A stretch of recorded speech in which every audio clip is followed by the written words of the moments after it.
নামাজ, রোজা, হজ, যাকাতের মাধ্যমেই তোমাদের কাজ শেষ করবে না।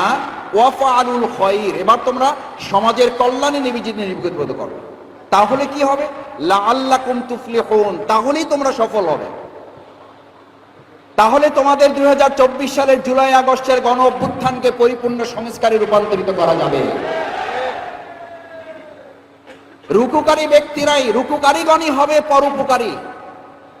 যিনি রুকু করেন, যিনি সিজদা করেন, যিনি আল্লাহর হক আদায় করেন। অর্থটা হচ্ছে দুভাগে বিভক্ত।